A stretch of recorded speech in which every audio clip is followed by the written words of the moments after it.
all of us are flooded by enormous amounts of information and distraction. I mean, this is the most distracted age in the history.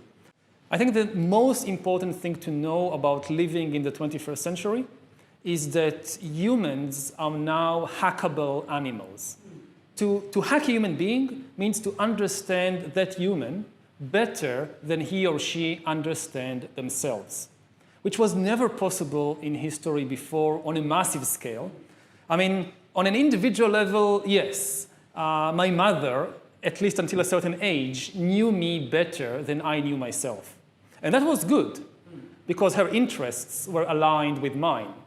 And then after a certain age, it's not so good if your mother still knows you better than you know yourself. But it's much, much worse if there is a corporation or a government, rather than a parent, that knows you better than you know yourself. Does it have to be worse? Again, it could be used for good purpose. I'm not saying let's stop all technological progress. But if it falls into the hand of a 21st century Stalin, the result is the worst totalitarian regime in history. And we already have a number of applicants. Golly, it's beautiful out here, isn't it, guys? So some people were asking me about STARGATE and artificial intelligence. I think that's a fairly interesting question, so I figured I would address it because I was a little thrown off when Trump stood up there with a criminal like Sam Altman. I mean, a bad guy, or, well, you guys probably have the same feelings about Sam Altman as I do, and artificial intelligence and open AI and all of that. So it's a fairly interesting topic, and I figured we ought to discuss why that announcement was so important to Trump and, what we can expect. Because I have talked a lot about the southern Texas area becoming kind of the epicenter of artificial intelligence in this country. And it does concern me a bit. Ancient eras and natural selection have refined and tailored pristine fibers with the resilience for today's days. Evolving beyond the last ice age, bison wool is nature's most dependable activewear. Buffalo Wool Company, 100% proven by nature, 100% American-made. Check out the Buffalo Wool Company collection at yanasatradingco.com. I think that artificial intelligence is one of the greatest dangers to us as people, but it's something that we can't stop from happening. So I'm going to try and be as objective as possible as I talk about this, but I want to read something to you. This is a letter that was published over 100 years ago, and I think that this is relevant to the situation that we're facing today. And I want to be clear that I think that, when we look at this, there is a race of intelligence right now going on between countries. And when it comes to China and America, regardless of how we feel about artificial intelligence, it's a race that neither one can afford to lose. I think that, like, the tech war for the AI war, it easily is, I think it is actually, more important. It's a war that no country can lose, okay, because it's more important than profits. If you lose, if China or the U.S. really lose this war, it's more important than profits. And so you have to play that war. And to be honest with you, I think America is behind on that race. If you look at drone technology, we are behind by 10 years, mainly because of DJI out of China. And I think that's why, if anything, you see a lot of bans on these products is because, the U.S. is trying to slow the money flow to them down. But it doesn't take China as much money and resources to create these products as it does the U.S. Chinese are unbelievably in making things inexpensively, terrifically. They own 33% of all world manufactured goods, which is more than the combined U.S., German, and Japanese manufactured goods. Chinese produce more. So, you're going to see that type of competition. So some of you may have actually heard of, what is it called? DeepSeek, that was just released by China. The artificial intelligence platform DeepSeek has had more downloads than OpenAI. It's one of the hottest things on the App Store right now. And here's the thing, is it cost billions to build OpenAI. Just ask the criminals that built it. But it costs billions to build OpenAI. And I do use OpenAI. I mean, I do use artificial intelligence regardless of how I feel about it. It only cost millions to build DeepSeek. I mean, it's just mind-blowing what China can do. And so this $500 billion investment that Trump announced was kind of sending a message to China that says, okay, hey, look, I'm back in office. The race is on. And I've said in our videos in the past that I don't think that we would see a slowdown of artificial intelligence because Trump took office. These data centers, these information centers that are taking up so many of our resources across the United States, they're going to continue. The one thing that I'm hoping for is that the power that comes to these things comes from a more balanced source. And I'm also hoping that we see some sort of solution to the water usage of these data centers because it is out of control. I mean, I think that we are going to drain our resources trying to climb this mountain that they're wanting to climb. And it's just, I mean, there's nothing we can do to stop it, okay? And when it becomes a situation of national security, they're going to do whatever they can to build this infrastructure out. So I'm not accepting of artificial intelligence. I wanted to, I'm going to go back to this letter now. On June 13th in 1863, it was a letter titled Darwin of the Machines. And it was published in New Zealand. And it warned that machines would eventually become more intelligent and more powerful than humans. And I think that there's some truth to that. I also think that human beings have something that these machines and artificial intelligence will never have. It's a form of intellect and insight and intuition that comes from a supreme being that artificial intelligence will never be able to replicate. But I can see us becoming enslaved to the machines. And as we've seen over the past year, we've already been seeing us give up our food sources to create these machines. The views of machinery, which we are thus feebly indicating, will suggest the solution of one of the greatest and most mysterious questions of the day. We refer to the question, what sort of creature man's next successor, the supremacy of the earth, likely to be? We have of 10 heard this debated, but it appears to us that we are ourselves creating our own successors. We are daily adding to the beauty and delicacy of their physical organization. We are daily giving them greater power and supplying them by all sorts of ingenious contrivances, that self-regulating, self-acting power which will be to them what intellect has been to the human race. The course of ages we shall find ourselves the inferior race, inferior in power, inferior in that moral quality of self-control.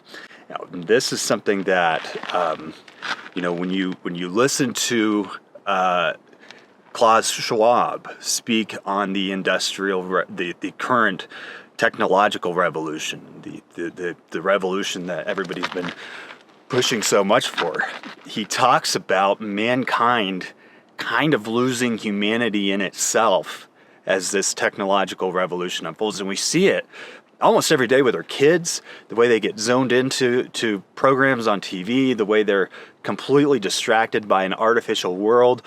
Our health has become artificial. Our health has been put in the hands of all sorts of crazy things. I mean, we are moving in that direction at a very fast pace. And so, some of what this guy is saying, I could actually see happening. We shall look up to them as the acme of all that the best and wisest man can ever dare to aim at. No evil passions, no jealousy, no avarice, no impure desires will disturb the serene might of those glorious creatures. Sin, shame, and sorrow will have no place among them. And what's interesting is there is a cult. Sam Altman is a prime example. There is a cult of these people developing this artificial intelligence who are actually trying to train their own minds to be less human, more machine-like, more artificial intelligence-like. They believe that all of these qualities that make us human make us weak, and that if you want to be better and more elevated, that you have to think more practically, like a machine does, like this artificial intelligence does. And then they start this thing called Center for Advanced Rationality or something like that, CFAR, and they're giving seminars about rationality. But the intention... What's a seminar about rationality? What's that like? I've never been to one, but my guess would be they will talk about the biases or whatever. But they have also like weird things where they have this almost struggle session like thing called debugging.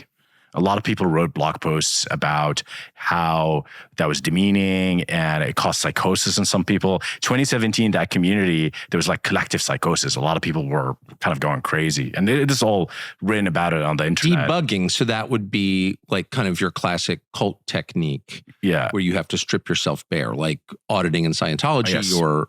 Yes. I mean, it's very common. Yes. Yeah. So it's a constant in cults. Yes. Is that what you're describing? Yeah, I mean, that's what I read on these accounts. Yeah. They will sit down and they will like audit your mind and tell you where you're wrong and all of that. Yeah, the crazy thing is like this group ends up being super influential and they were recruiting from that community. It sounds like a cult to me. Yeah. I mean, it has the hallmarks of it in your description. Yeah. And can we just push a little deeper on what they believe? You say they are transhumanists. Yes. What is that? Well, I think they're just unsatisfied with human nature, unsatisfied with the current ways we're constructed, and that we're irrational, we're unethical, and so they long for the world where we can become more rational, more ethical by transforming ourselves, either by merging with AI via chips or what have you, changing our bodies, and like fixing fundamental issues that they perceive with humans via modifications and merging with machines. It's just so interesting because, and so shallow and silly, like a lot of those people I have known are, not that smart actually, because the best things, I mean, reason is important and we should, in my view, given us by God, and it's really important, and being irrational is bad. Mm-hmm. On the other hand, the best things about people, their best impulses are not rational. Mm-hmm. I believe so too. There is no rational justification for giving something you need to another person. Yes. For spending an inordinate amount of time helping someone, for loving someone. Those are all irrational. And this is pretty scary stuff. Their minds will be in a state of perpetual calm. The contentment of a spirit that knows no wants, is disturbed by no regrets. Ambition will never torture them. Ingratitude will never cause them the uneasiness of a moment. The guilty conscience, the hope deferred, the pains of exile, the insolence of office, and the spurns that patient merit the unworthy takes. These will be entirely unknown to them. If they want feeding, by the use of which very word we betray our recognition of them as living organism, they will be attended to by patient slaves, whose business and interest will be to see that they shall want for nothing. If they are out of order, they will be promptly attended to by physicians who are thoroughly acquainted with their constitutions. If they die, for even these glorious animals will not be exempt from that necessary and universal consummation. They will immediately enter into a new phase of existence. For what machine dies entirely in every part at one at the same instant. What he's talking about is how we become enslaved by these machines, how we become enslaved by this technology, how it consumes us. My camera kind of died there, but point is that this artificial intelligence direction we're going in can be extremely dangerous for all of us if we're not careful in the direction that it goes. And like I said, it has taken precedence over a lot of our resources. It's kind of become like the main competitor of mankind already. I mean, look at, how much land has been taken through eminent domain. Look at how much water rights have been diverted to these data centers for artificial intelligence. So I don't like it.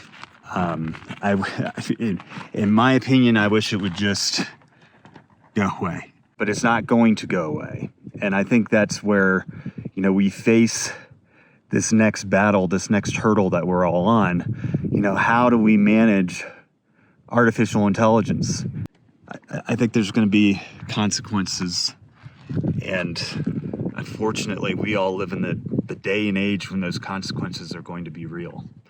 But I wanted to do this video because somebody had sent me a message. They were like, Trump's supporting big pharma. He's put $500 billion into these companies. This isn't pharma. This is artificial intelligence. And it's something that, I've said that I don't think is going to go away under this administration, because they have to, in many ways, compete. They have to compete with the other countries that are developing this technology. Because if not, it is highly useful technology. It could crush us if we didn't, properly compete with it. So I don't know. I'm curious on what you guys think about all this, but I found that letter from 100 years ago so interesting because it's so truthful. Like, this is actually happening to us, and we will put aside our resources. We will put aside our humanity in order to develop it to its fullest extent and potential. It's a pretty scary future, guys. I just thought I'd add real quick that letter was written by a farmer in New Zealand. So, I feel like farmers always see this stuff coming first because we are so in tune with our environment, with nature, with what is natural. It's not a fear thing. It's a reality thing. This is what is actually happening to society already today.